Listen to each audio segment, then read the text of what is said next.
আপনারা দেখছেন যে আমেরিকার মতো একটি শক্তিশালী রাষ্ট্রের সবচেয়ে উন্নত শহরগুলোর একটি গত 10 দিন যাবৎ ভয়ঙ্কর ভয়াবহ আগুনের দাবানলে জ্বলছে এবং পৃথিবীর সকল উন্নত প্রযুক্তি যা ফায়ার সার্ভিসের জগতে থাকা সম্ভব তার সব কিছু ব্যবহার করার পরেও সেটিকে কন্ট্রোল করা যাচ্ছে না। আল্লাহ সুবহানাহু ওয়া তাআলা পবিত্র কোরআন মাজিদে অতীতে বহু জাতির ক্ষেত্রে আযাবের কথা, গজবের কথা উল্লেখ করেছেন। তাদের আযাব এবং গজবের ধরনের বিষয় আল্লাহ সুবহানাহু ওয়া তাআলা পবিত্র কোরআনে আলোকপাত করেছেন। আমি শুধু পবিত্র কোরআনে আযাব এবং গজব সংক্রান্ত যে আয়াতগুলো আল্লাহ সুবহানাহু ওয়া তাআলা নিয়ে এসেছেন তার দু একটি আয়াত আপনাদের সামনে তুলে ধরে যা শুধু অনুবাদ করব এবং আমার বক্তব্যের দিকে চলে যাব ইনশাআল্লাহ। মহান আল্লাহ সুবহানাহু ওয়া তাআলা বলেন, ওয়া কাআইয়্যিম মিন ক্বরিয়াতিন আতাত আন আমরি রাব্বিহা, এরকম কত শহর, কত গ্রাম, কত এলাকাবাসী আল্লাহর আনুগত্য অস্বীকার করেছে, ওয়া রাসূলিহ, এবং আল্লাহর রাসূলের আনুগত্য অস্বীকার করেছে।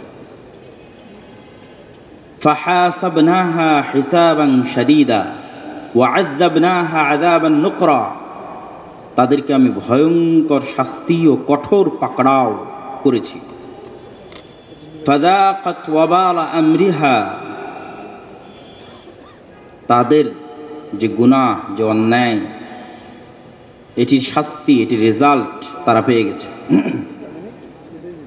আর এক আয়াতে আল্লাহ সুবহানাহু ওয়া তাআলা বলেন, ওয়া কাম আহলাকনা মিন ক্বরিয়াতিন, এরকম কত শহর, কত এলাকা, কত গ্রামকে আমি আল্লাহ ধ্বংস করে দিয়েছি।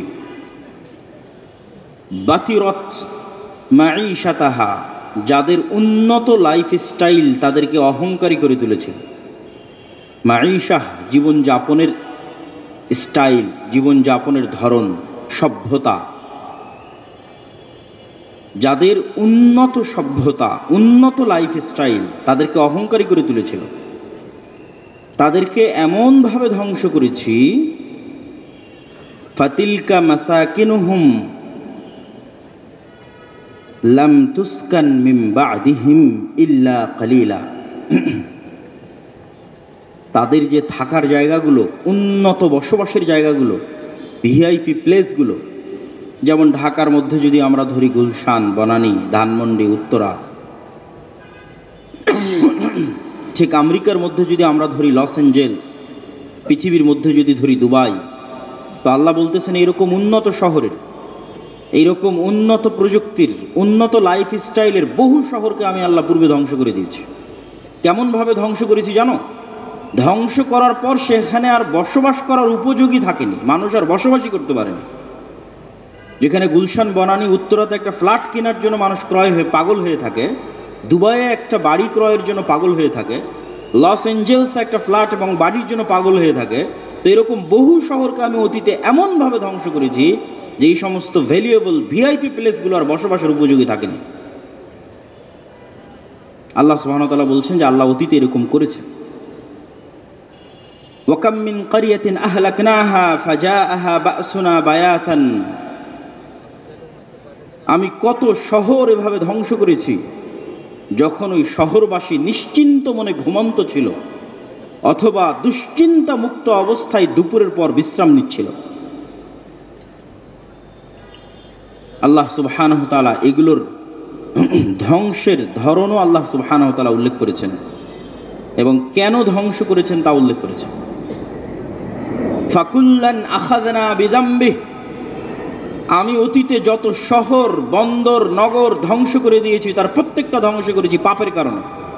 ফাকুল্লান আখাযনা বিযামবিহি, প্রত্যেকটাই ধ্বংস করেছি পাপের কারণে।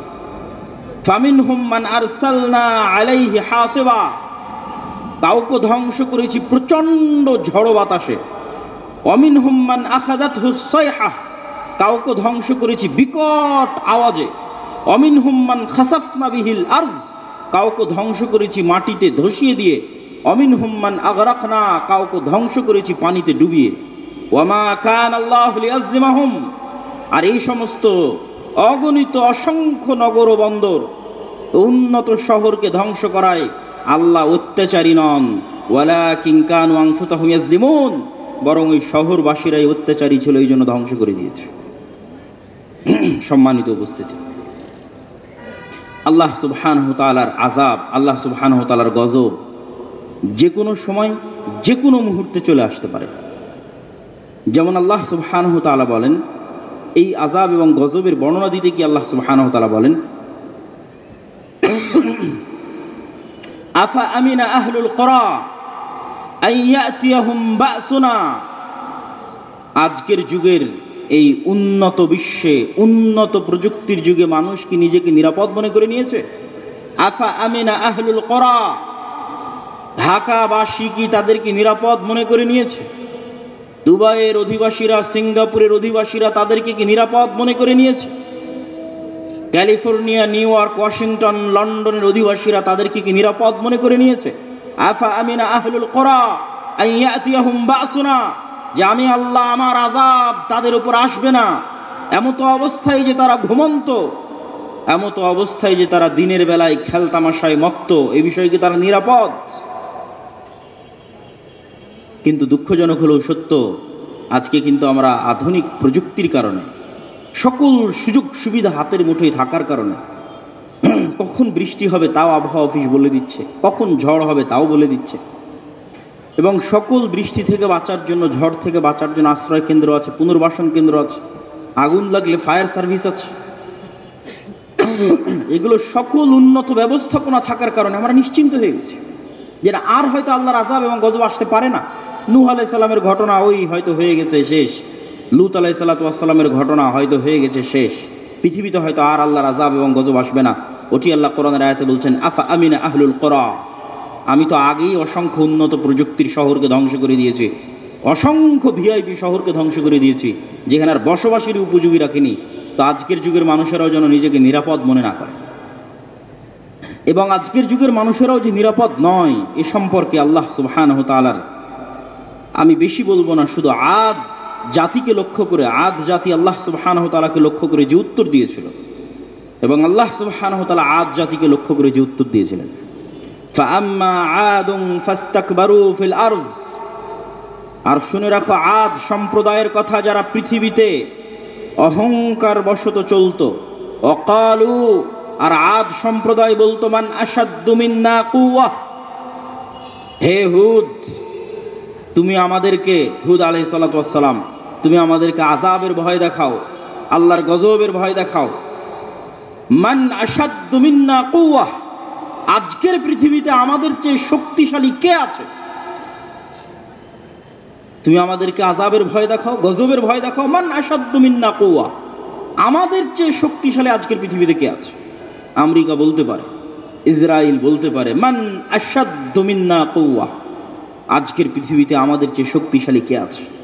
আল্লাহ সুবহানাহু ওয়া তাআলা আদ জাতিকে লক্ষ্য করে উত্তর দিচ্ছেন, আওয়ালাম ইয়ারাও আন্নাল্লাহাল্লাযী খালাকাহুম হুয়া আশাদ্দু মিনহুম কুওয়া।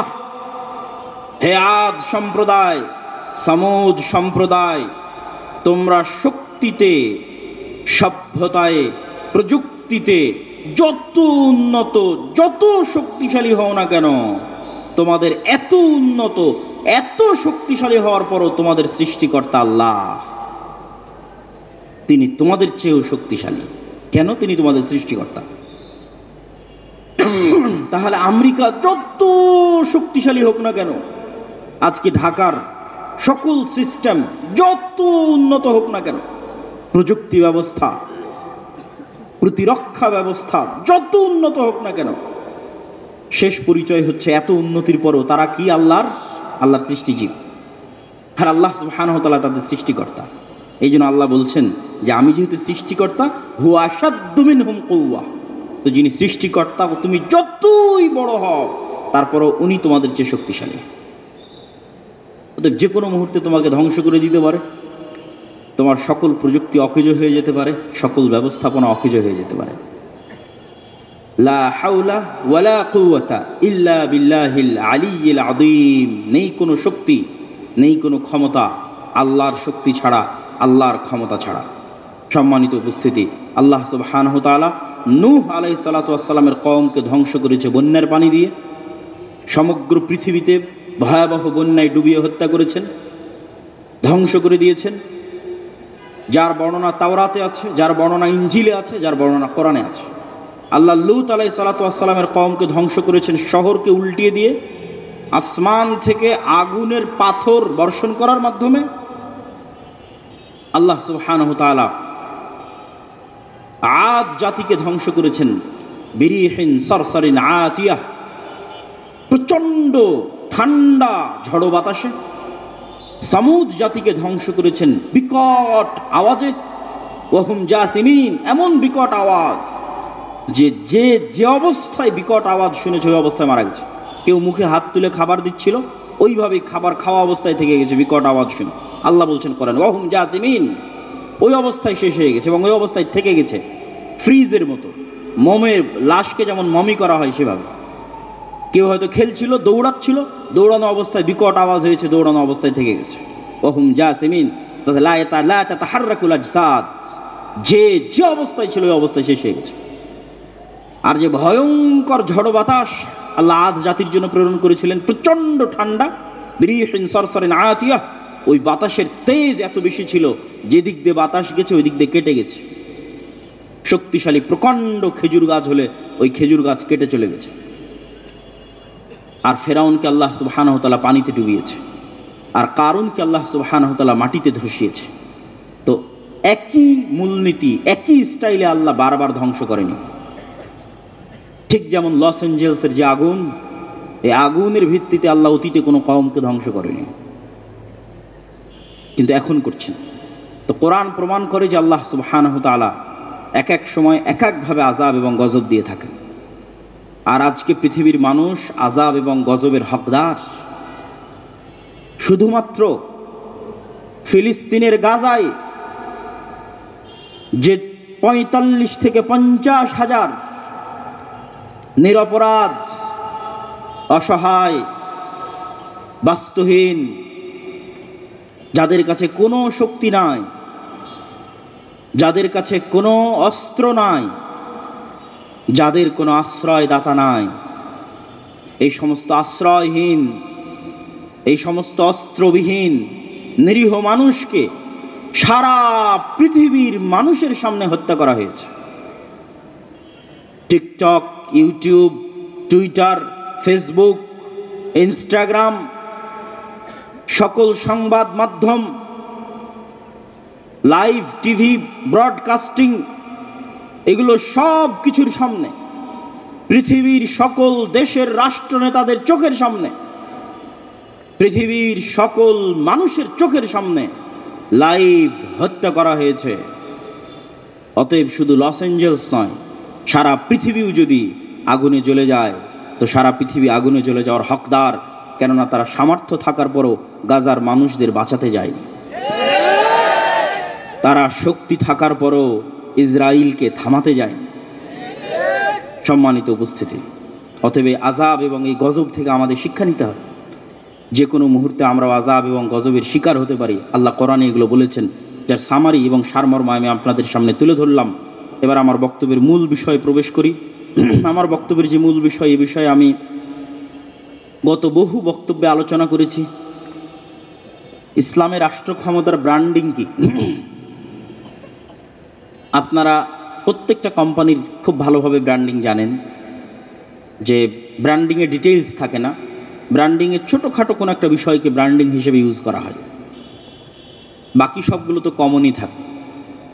মোটরসাইকেল সবই কমন, তারপরে এক এক কোম্পানির এক এক মোটরসাইকেল নির্দিষ্ট কিছু ফিচারের কারণে ব্র্যান্ডিং হয়। কোনোটা হয়তো অল্প তেলে বেশি মাইলেজ আছে, কোনোটা হয়তো স্পিড লিমিট বেশি, এরকম ছোট ছোট বিষয় নিয়ে ব্র্যান্ডিং হয়।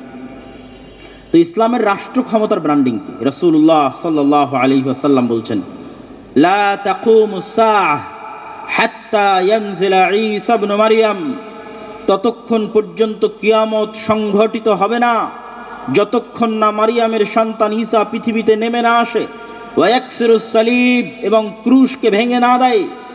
ওয়ায়াকতুলুল খিনজির, এবং শুকুরকে হারাম ঘোষণা না করে।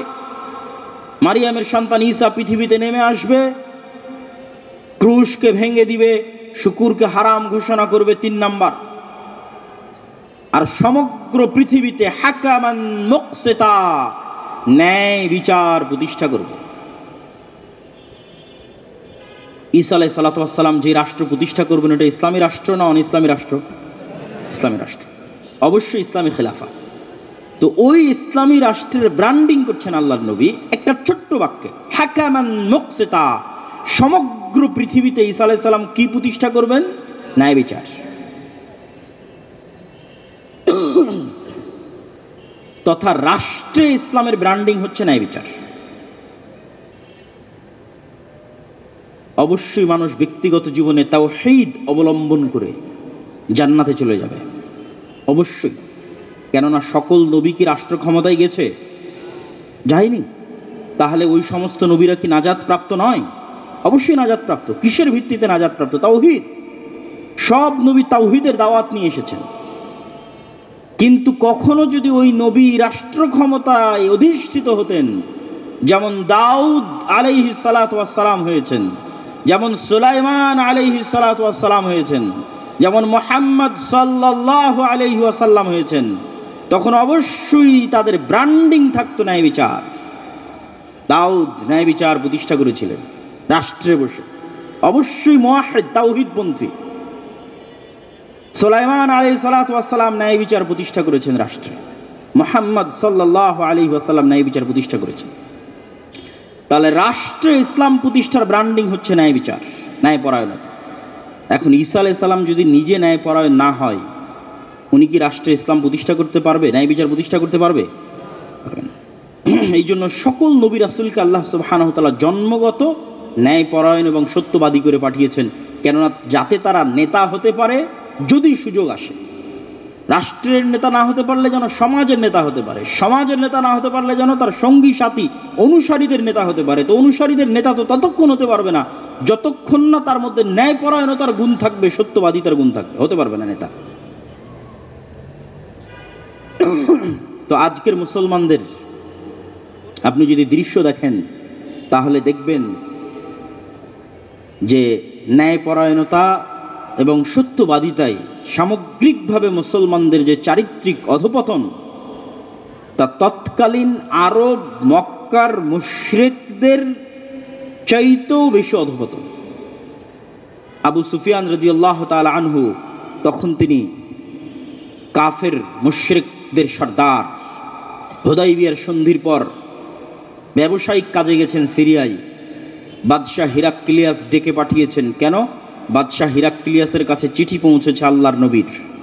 তো কাফের মুশরিকদের সর্দার আবু সুফিয়ানকে জিজ্ঞেস করা হচ্ছে তার চিরশত্রু মুহাম্মদ সাল্লাল্লাহু আলাইহি ওয়াসাল্লাম সম্পর্কে, যেই মুহাম্মদ সাল্লাল্লাহু আলাইহি ওয়াসাল্লামের মদিনা নগরী সে অল্প কিছুদিন পূর্বে ঘেরাও করে রেখেছিল 10,000 সেনাবাহিনী নিয়ে 1 মাস যাবত, মদিনাকে মাটির সাথে মিশিয়ে দেওয়ার জন্য, মুহাম্মদ সাল্লাল্লাহু আলাইহি ওয়াসাল্লামকে হত্যা করার জন্য। সেই আবু সুফিয়ানকে জিজ্ঞেস করা হচ্ছে তার চিরশত্রু সম্পর্কে। এমন জায়গায় জিজ্ঞেস করা হচ্ছে যেখানে কোনো ক্যামেরা নাই, মোবাইল নাই, রেকর্ডার নাই, লাইভ নাই, কিচ্ছু নাই, আজ থেকে 1500 বছর আগে। কিন্তু আবু সুফিয়ান রাদিয়াল্লাহু তাআলা আনহু মিথ্যা বলেননি, কাফের অবস্থায় মিথ্যা বলেন। কেননা উনি ফিল করতেছিলেন যে ওনার পার্সোনালিটির লেভেল যে পরিমাণ হাই, উনি মুশরিক হতে পারেন কিন্তু ওনার ব্যক্তিত্ব, পার্সোনালিটি, শাখসিয়া এমন উঁচু পর্যায়ের যে ওখান থেকে নিচে নেমে মিথ্যা বলবেন এটা ওনার দ্বারা সম্ভব হয়নি। আর আজকে আপনি বাংলাদেশে এক রাজনৈতিক দলকে আর এক রাজনৈতিক দল সম্পর্কে জিজ্ঞেস করবেন, যা বলবে সব মিথ্যা।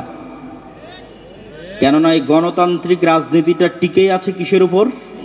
মিথ্যার উপর। মিথ্যার চর্চা ছাড়া গণতান্ত্রিক রাজনীতি সম্ভব নয়। তাহলে পুরো মুসলিম জাতিকে মিথ্যুক বানানো হচ্ছে গণতন্ত্রের নামে, মুসলমানদের নেতাদেরকে মিথ্যুক বানানো হচ্ছে গণতন্ত্রের নামে। আর মিথ্যুক কখনো নেতা হতে পারে না, মানে ওই মিথ্যুককে দিয়ে কখনো ন্যায় বিচার প্রতিষ্ঠা সম্ভব নয়। আর দু একটা ব্যক্তিগত জীবনের আমি উদাহরণ দেই। এখানে কত মানুষ বসে আছে, আপনার আশেপাশে পাড়া প্রতিবেশীর দিকে খেয়াল করবেন, নিজের দিকে খেয়াল করবেন। বাবার সম্পত্তিতে, দাদার সম্পত্তিতে ফুফুকে, বোনকে ন্যায়ের সাথে হিস্সা বুঝিয়ে দিয়েছে কি মুসলমানেরা? কয়জন? কেউ দেয়নি। বোনকে বলে রেখেছে যে আমার কাছে থাকলো তুমি মাঝে মধ্যে আমাদের বাড়িতে বেড়ায় যেও, জমিটা যদি বুঝিয়ে নেয় তাহলে বোনকে আর বাড়িতে আসতে দিবে না। কালচার তৈরি করে রেখেছে, অপসংস্কৃতি। আবার কেউ কি করেছে, হ্যাঁ ঠিক আছে বোনকে দিয়েছে, কিন্তু যেটা একদম বিলে সেটা বোনকে দিয়েছে, আর যেটা গুলশানে উত্তরায় ওটা নিজে নিয়েছে। তো আপনি কি মনে করেন এটি ন্যায় হয়েছে না অন্যায় হয়েছে? অন্যায় হয়েছে। তাহলে এই ব্যক্তি যে তার বোনের প্রতি ন্যায় করতে পারেনি, তাকে যদি রাষ্ট্র ক্ষমতা দেওয়া হয়, তাহলে গত 16 বছর যা দুর্নীতি হয়েছে ও তার চেয়ে বেশি দুর্নীতি করবে। আজকে বোনের কাছে পেয়েছে, বোনের কাছে করে নিয়েছে, কাল রাষ্ট্র ক্ষমতায় গেলে সবার কাছে করবে। ফেসবুকে ইউটিউবে সবাই গালি দিতে পারতেছে বিভিন্ন জনকে, অমুক দুর্নীতিবাজ এত টাকা পাচার করেছে, কিন্তু সে বাস্তব জীবনে কতটা ন্যায় পরায়ণ। যৌতুকের ভিত্তিতে বিবাহ অন্যায়, কিন্তু গ্রাম অঞ্চলে যান, যৌতুক কালচার। অথচ যৌতুক মেয়ের পিতা এবং মেয়ের প্রতি অন্যায়, আর এই অন্যায় সামিল হচ্ছে পুরো গ্রাম। হাজি, নামাজি, দানবীর সবাই সামিল হচ্ছে। তো তাদেরকে যদি আপনি রাষ্ট্র ক্ষমতা দেন, তো যে মেয়ের কাছে যৌতুক নিতে পারে সে রাষ্ট্র ক্ষমতা পেলে সারা দেশের সব সম্পদ লুটে খাবে।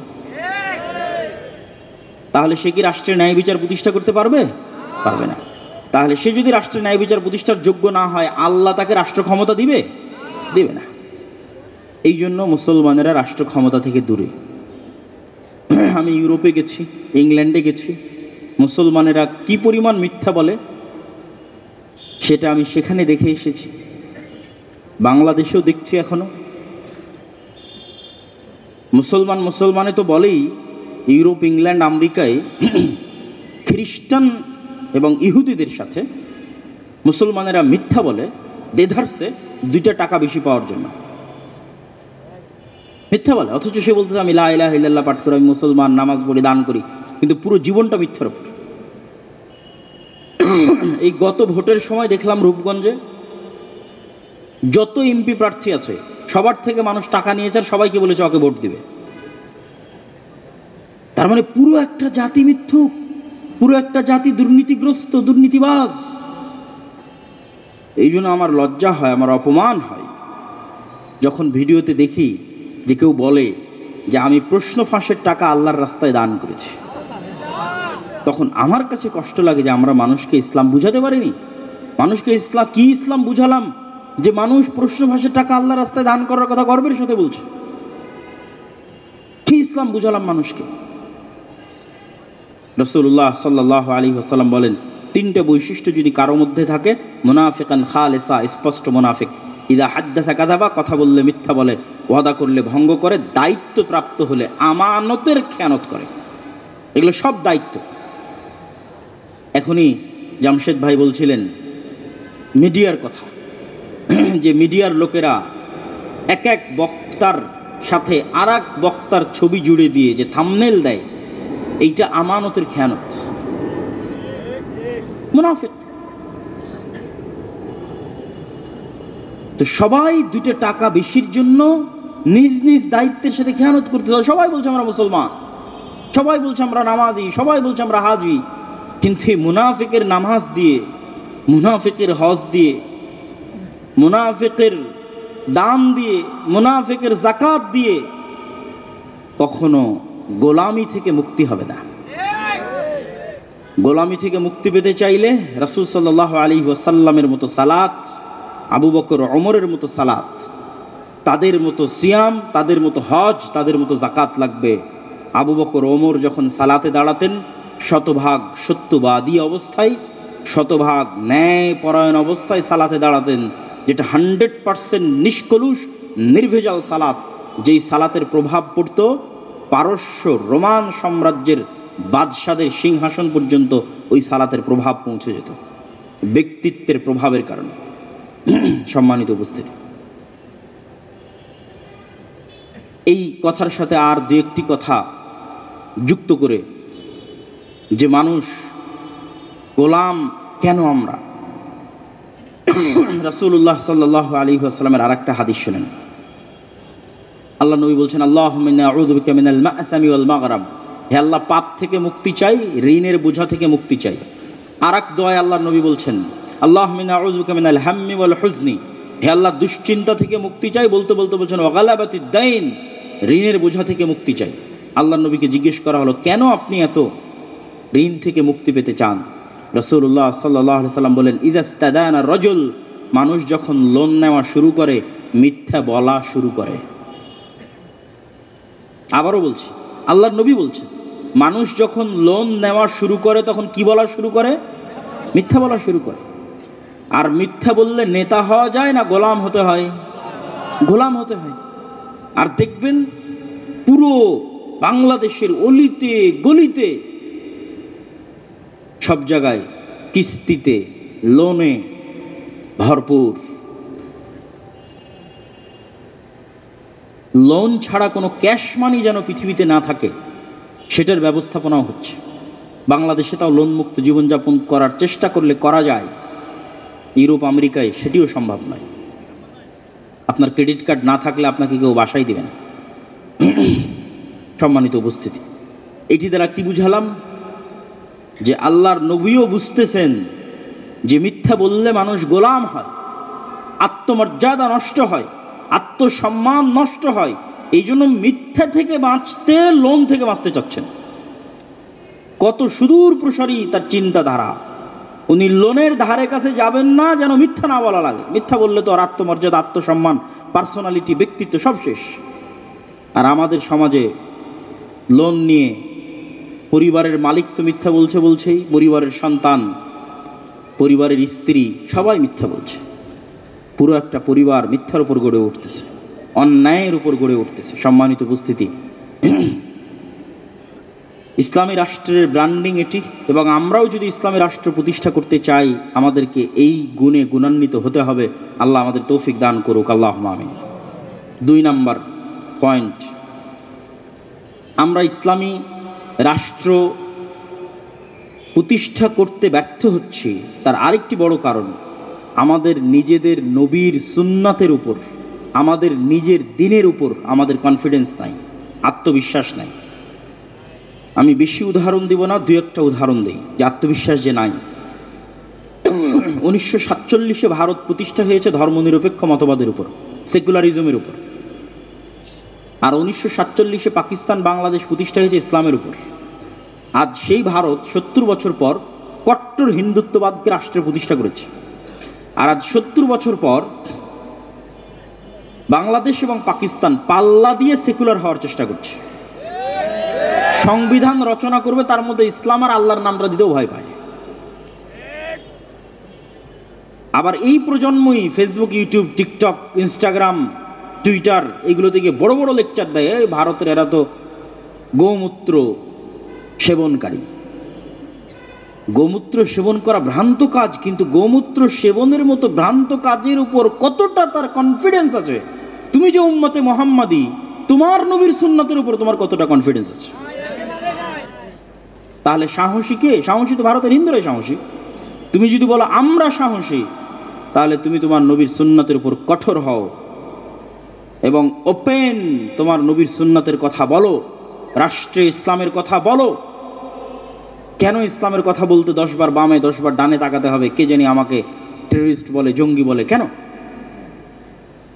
কেন দাড়ি রাখলে নিজের মধ্যে এই হেজিটেশন কাজ করবে যে সমাজের মানুষ কি বলবে? চাকরি হবে না, বিয়ে হবে না, মানুষ জঙ্গি বলবে, টেররিস্ট বলবে। কেন? তাহলে তোমরা ভীরু কাপুরুষ, নিজের নবীর দিনের উপর কনফিডেন্স নাই। তুমি যাও ইহুদিদের দেখো, লন্ডনে বসবাসরত কয়জন মুসলমানের মুখে দাঁড়িয়ে আছে, আর লন্ডনে বসবাসরত কয়জন ইহুদির মুখে দাঁড়িয়ে আছে, আমাকে পার্সেন্টেজ দাও। ইহুদিরা ভ্রান্ত, শুধু ভ্রান্ত না, অভিশপ্ত। কিন্তু তার ভ্রান্তির উপর তার বিশ্বাস, তার আস্থা অবিচল। আমাদের এমন একটা প্রজন্ম লাগবে যেই প্রজন্ম সত্যবাদী এবং ন্যায়পরায়ণ, এই 2টা গুণে কোনো কম্প্রোমাইজ করবে না। 2, ইসলামের আদর্শের উপর হবে কট্টর, ওপেন।